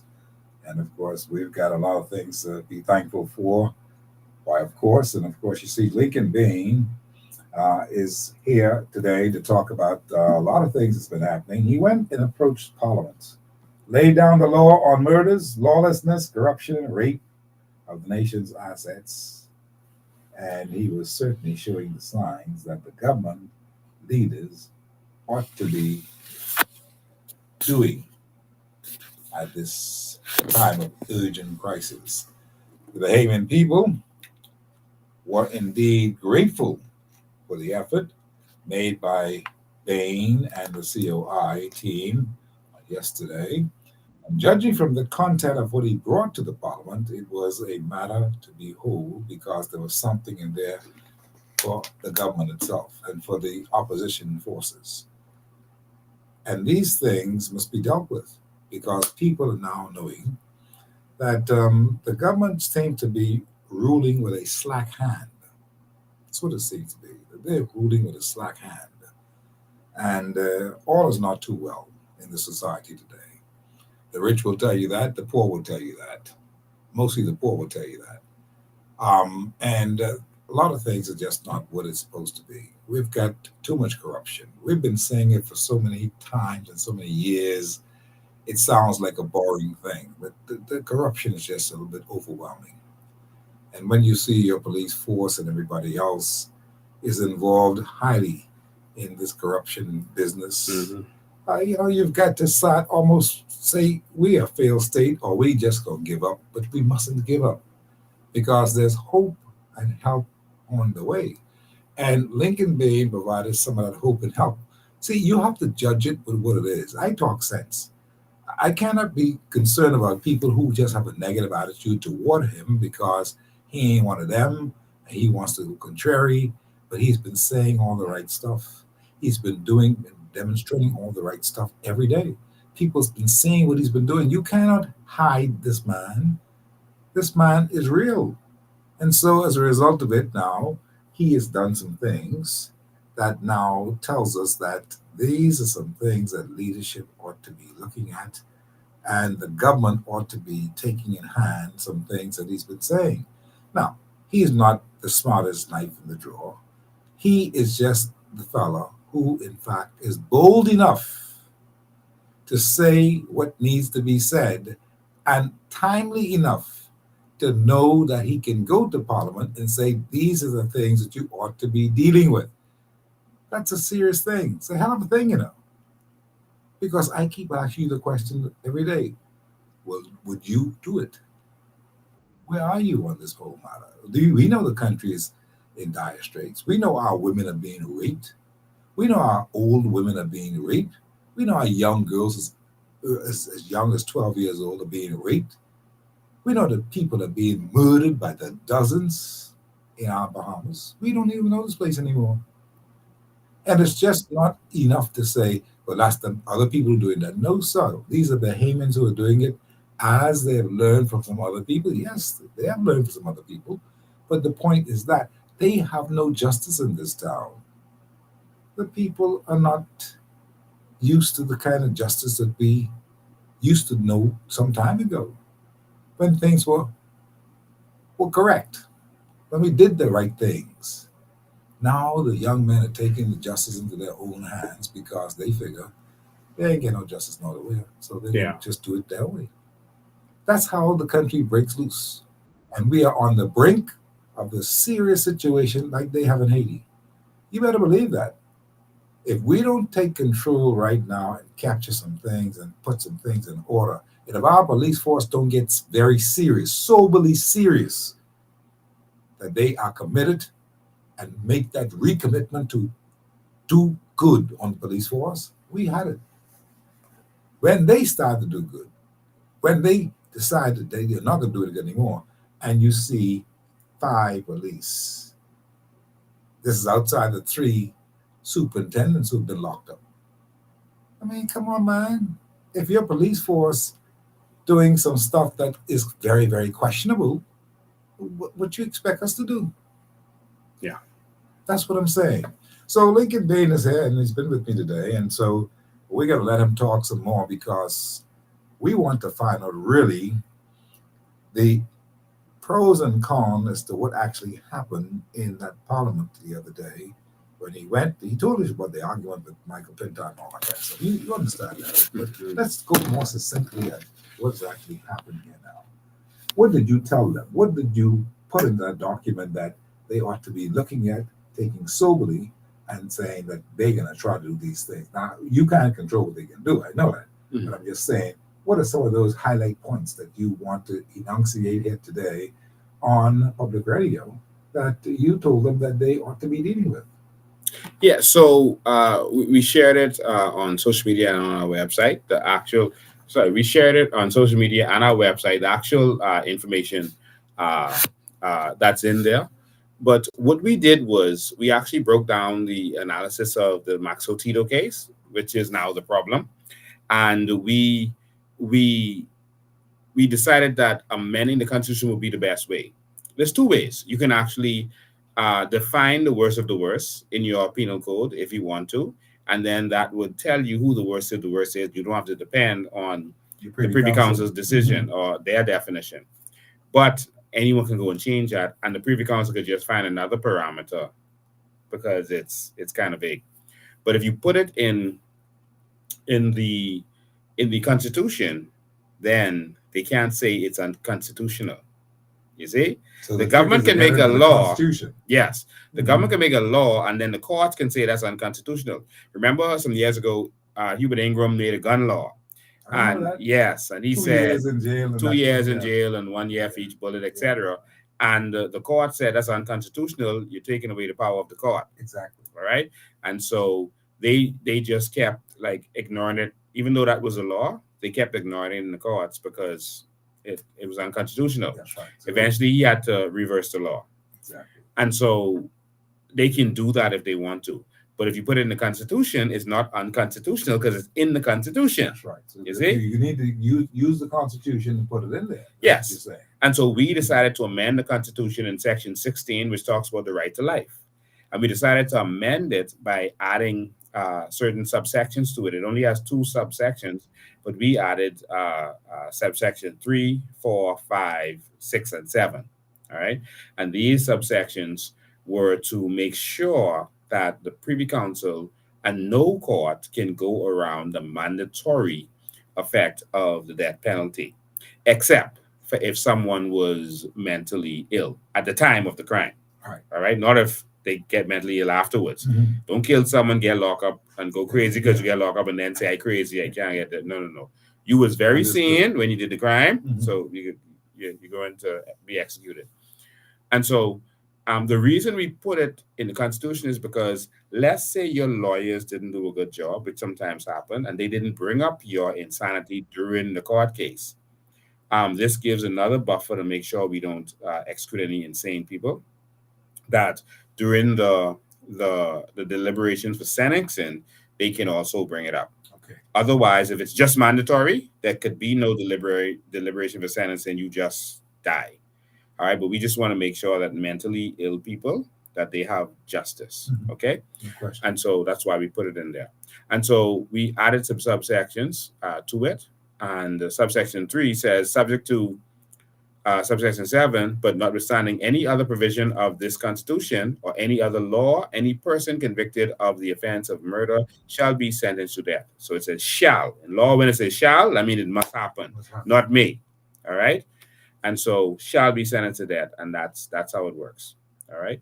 And so we believe that by changing the Constitution, this is going to be done. We even prepared the referendum questions for them, Steve. The referendum questions are already done, already out, and everything is laid out properly and professionally. You can go and look at it. And so the referendum questions are there, the explanations to the questions. Yes means this, no means that. And then we have an explanation of exactly what this is going to mean once it's passed. So we laid this out properly for them. And this is something that can be done. Steve? Do you think they're most likely to do something like that? Because, no, we're going to have to do this. Okay. We're going to have to do this. They're not. Remember, Philip Brave Davis does not want the death penalty. All right? Nor does he. That's a personal choice of his, you think? No, he defends criminals. Okay. So, and his law firm is still open, People don't realize that. He's still defending criminals. His law firm is still open. Davis & Co. is still open and operating. So he doesn't personally go to court because he's in cabinet. He can't. But his law firm is still open. It's still open. Wayne Monroe's law firm is still open. Wow. All right? They got some nice, beautiful, amazing people working there. Bahamians. They're working there. And so it's still operating. So how are you going to have these two criminal lawyers responsible for the crime in this country, and they are responsible for defending criminals? That's a conflict of interest. Oh, my Lord. Think about that. My Lord. So he's benefiting from crime because the law firm's still making money, and that's his law firm, both of them. Of course. So why are they going to put something in place to hurt their clients? See, if we've said this already, that the last person to be hanged, Brave Davis, was their lawyer. That's Mitchell. No. He was a lawyer. He was fighting for him to not. He was trying to find every excuse for this heinous criminal, this beast, this reptile, to not be executed. And the Max Otito case, Wayne Monroe was one of the lawyers in the Max Otito case. All right? Many cases, yeah. Yeah. So if these fellas were fighting for the criminals all these years, how are you going to just tell me all of a sudden, while they're still benefiting from it, because the law firm's still open, all of a sudden they can look out for us? We getting swing as Bahamians straight through. And everything that hurts us, that makes us suffer, they benefit from. I've been saying this, and Bahamians have to wake up. You have to wake up. Everything that makes us suffer, they benefit from. That's why you're going to hear the Minister of National Security make an asinine statement, like a 4-year sentence is too harsh for a man who raped a 12-year-old. Yeah, that's a serious thing. But he's always been weird like that. I mean, he may be right, technically speaking, about a number of things because, he's going to look at the average age and that kind of stuff. And people ain't into that. People want to see justice done. And anybody who decides that they got raped, somebody who is underage and all that, people want to see justice done. They're not supposed to even be around. That's what they're missing. They're missing the common sense approach to a whole lot of things in law. Common sense. You can't have these people riding around looking at your little girls and stuff. What do you think this is? Yeah. And again, I want everyone to know that the government and the opposition are working together. They are partners in crime. When Minnis was in and locking us down, remember what Brave said? Just do what Minnis say. Just do what Minnis say. He didn't fight against him. You know who was fighting against Minnis at that time? The COI. When he did the lockdown with no notice, we went out there and we protested. I remember. We fought him. Making sure the fellas don't sell no coconut. Can't get no water. Yeah. We fought him at every turn. The COI did, in fact, do a fantastic job, and they've been there through the years. In recent times, they've been there through the years, seeing the people through. That's a compliment that I give you today because that is a fact, and they all know it. See, you can't blame me if they refuse to talk to Lincoln Bain and the COI in the early beginnings. We were talking to you from Jump Street. And you see some people now coming around, they're trying to get used to it and trying to understand that things could change in this country. And the people are so desperate. They're getting the feedback. The media gets the feedback all the time that people are saying, my friend, we can get rid of these guys. They're getting the feedback. So as a result of that, they're now thinking. Oh my, we forgot to take calls today. We did. Hard copy, how are you? Good afternoon, Mr. McKinney. Good afternoon, Hard Coffee Nation. Good afternoon, COI Nation, the Bahamas. Yeah. Mr. McKinney, I had the privilege a couple of months ago to travel with Lincoln Bain and Dr. Veronica MacGyver, deputy leader of COI, the chairman Charlotte Bain, and the treasurer Bernie Wilson. We went to Lutheran. And what was so fascinating and what was so enlightening to me is that we went into a place called Blackwood. Mm-hmm. Blackwood is a massive monster of a shanty town still in Lutheran. And when we went there, it was 6 of us in the vehicle because we picked up another gentleman at the time. And so 3 men, 3 women, whatever. So when we got there, we went to the end of Blackwood. There's only one way in and only one way out. And as we went in, I saw the amount of Haitian nationals sitting on their cars and stuff on the outside and young people. And when we got to the end, Lincoln got out of the car. When Lincoln got out of the car, I said, why didn't he tell me or ask me if I wanted to come with him into this place? But before I could get it out of my mouth, Charlotte Green looked at me and she said, do not say it, do not let it out of your mouth. And she stepped out the car. And when she stepped out the car, then I stepped out. And the thing was, Lincoln said to me the next morning, when we was about to have breakfast, I said to him, I want to apologize because of my faithfulness. And he held up his finger, one finger, and he said, Stubbs, Jesus told his disciples, fear not. Fear not. There's 365 times in the Bible says, fear not. And when I came out of the car and stepped on that ground, there was a peacefulness came over me. And Charlotte looked at me and said, feel it. And I think Lincoln, I said it to you, feel it. It's almost like the Holy Spirit come down, that I had no fear. And when that morning I asked him, I said, who do you fear? He said, I do have fear, but I really fear God. And the reason that you felt that peace is because it is your land. It is your home. It belongs to you. And you know, as we walked through the shanty town, persons, they were running and ducking and hiding, really. Hello? I'm here. I'm listening to you. Yeah. They were hiding.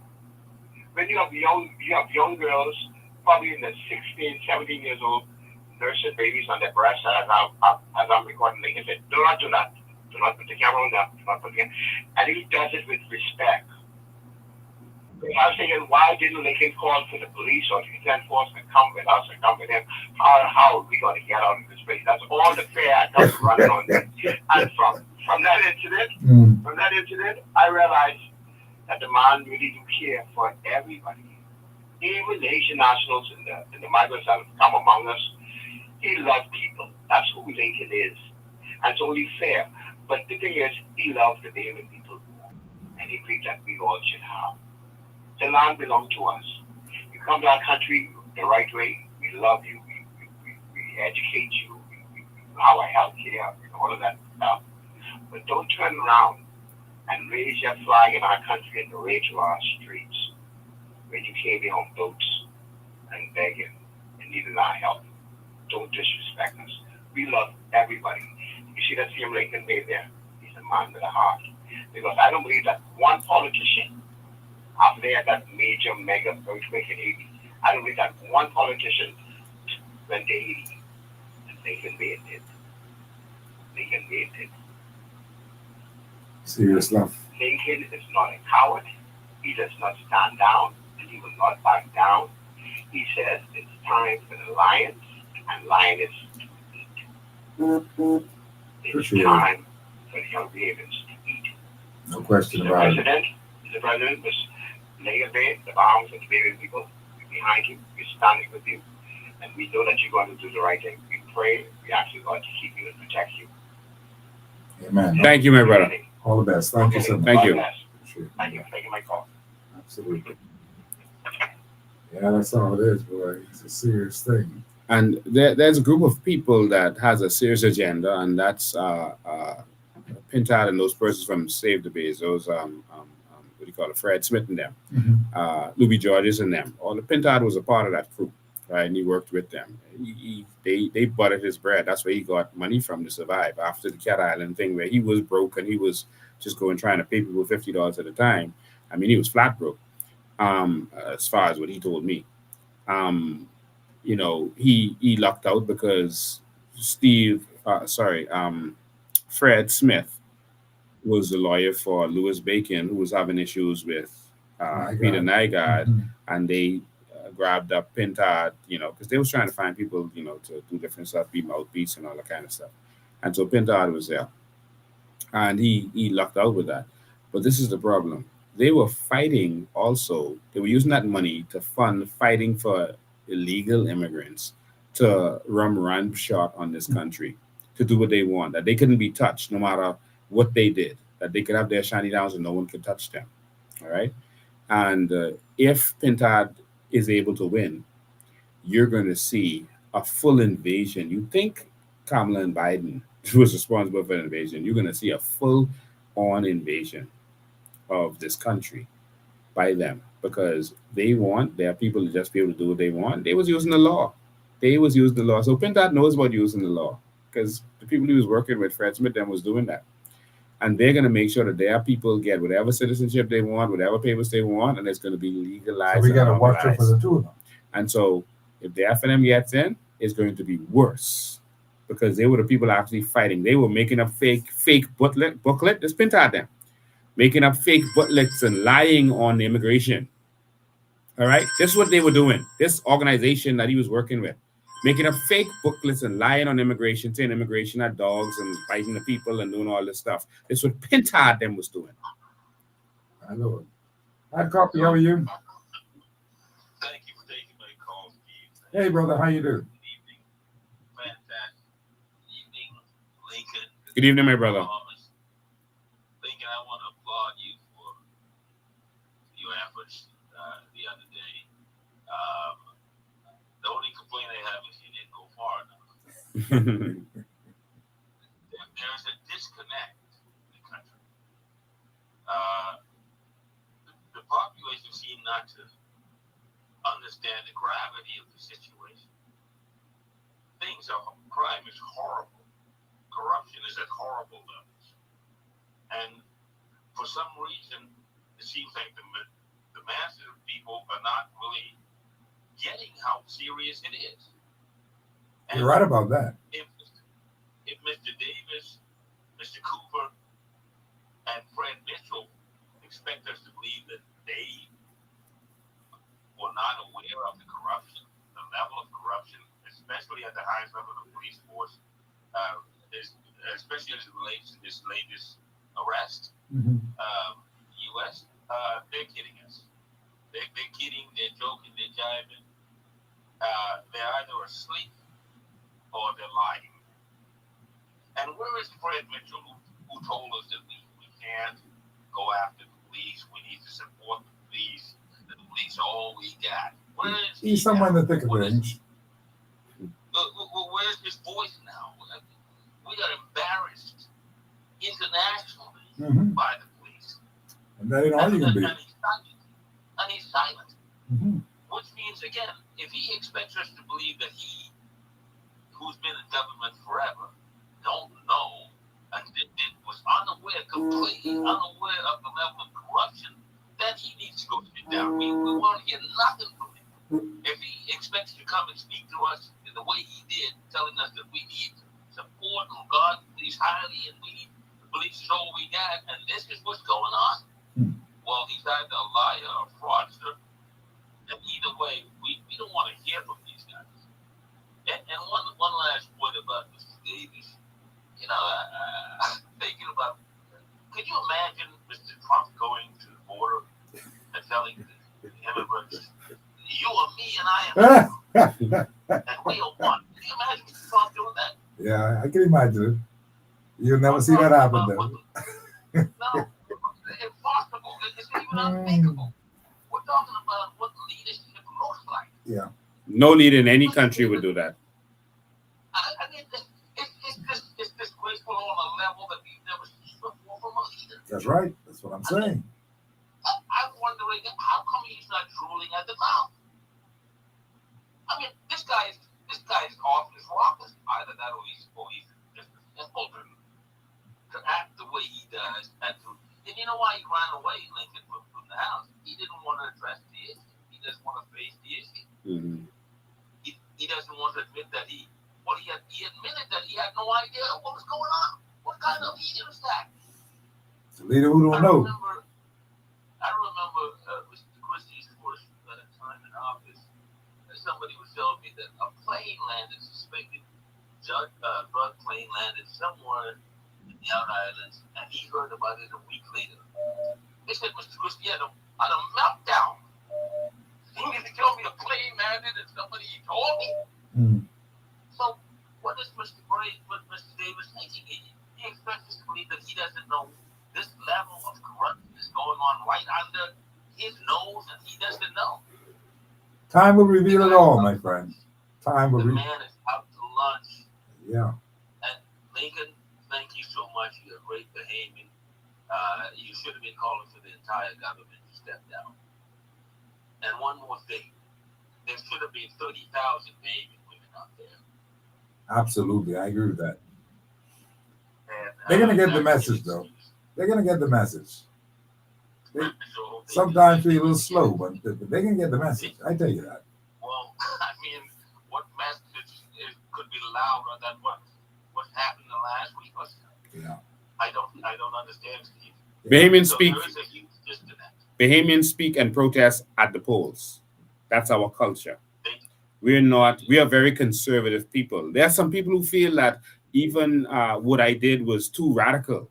They felt like it was you went overboard, like you shouldn't have spoken so loud, because we are a conservative people, and that's why we get abused so much, and that's why we've gone 50 years and the politicians didn't have to do anything for us. Some of the things they did to us, if they'd tried it in any other country, they would have been rolled out.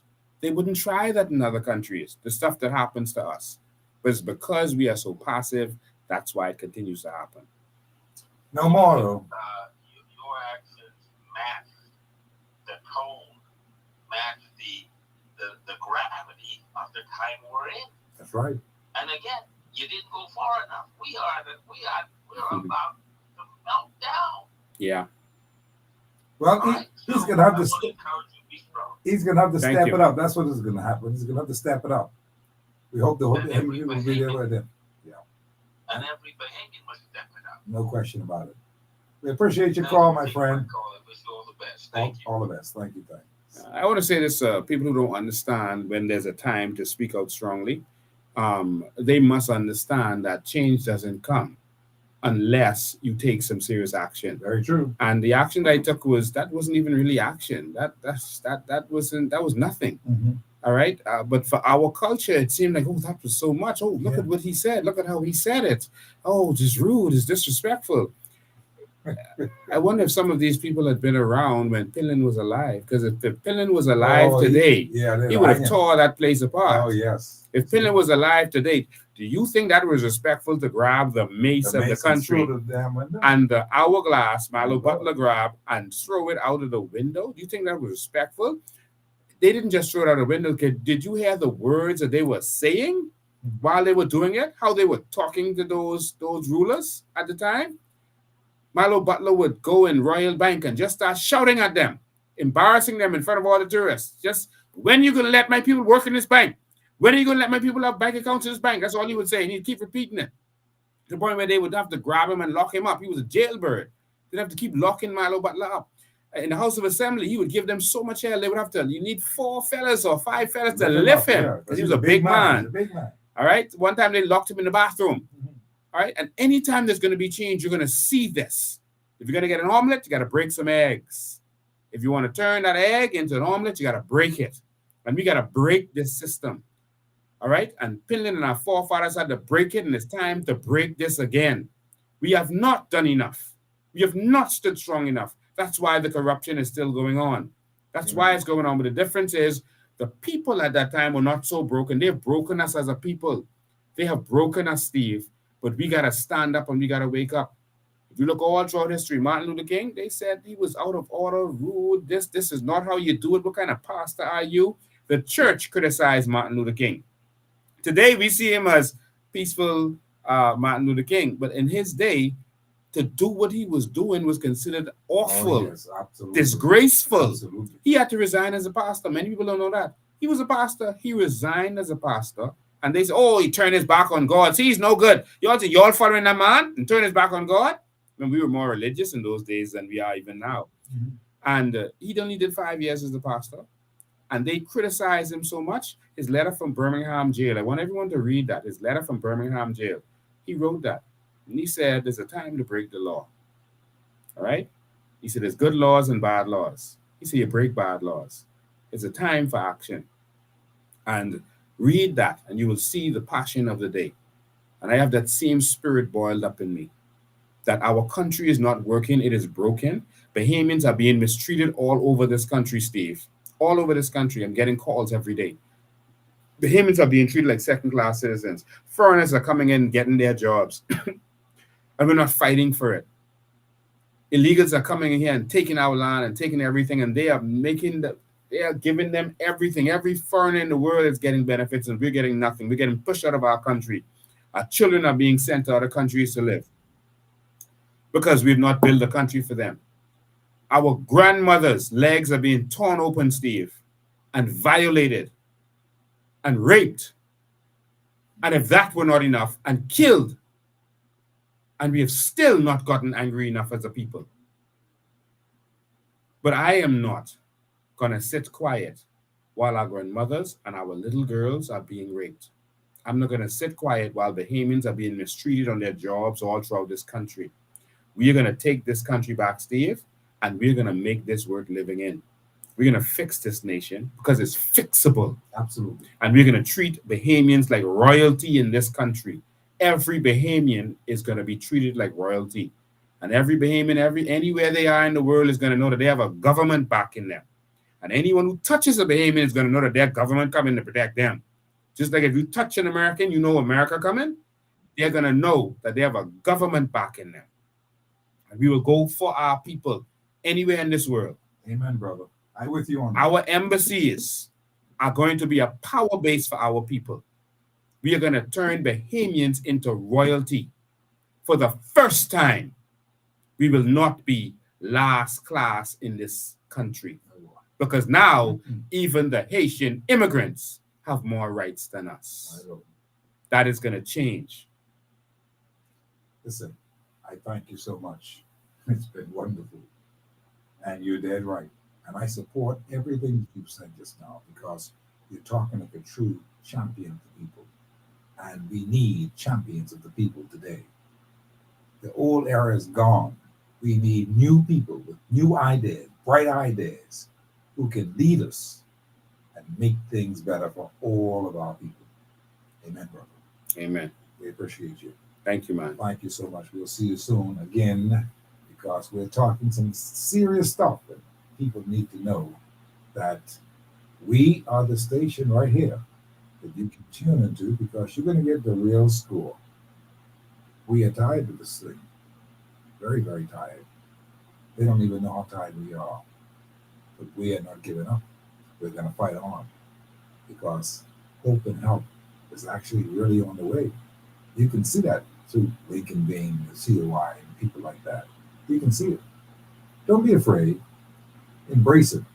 It's good for us. It's good for you. It's the right thing to do. When everything else has failed you, you need to know that someone will come in, step in, and pick up the slack. That someone are the new people who will come to the scene. It's been already predicted. It's been prophesied that new people will lead the way. New people will generate a new Bahamas, a real new Bahamas. If you believe anything Miles Monroe said is actually happening, you're living it. You're actually living it. Don't you feel it? You're living it. It's going to happen. We thank you so much for your listening ear, and we'll see you when we do sometime tomorrow. Goodbye for now.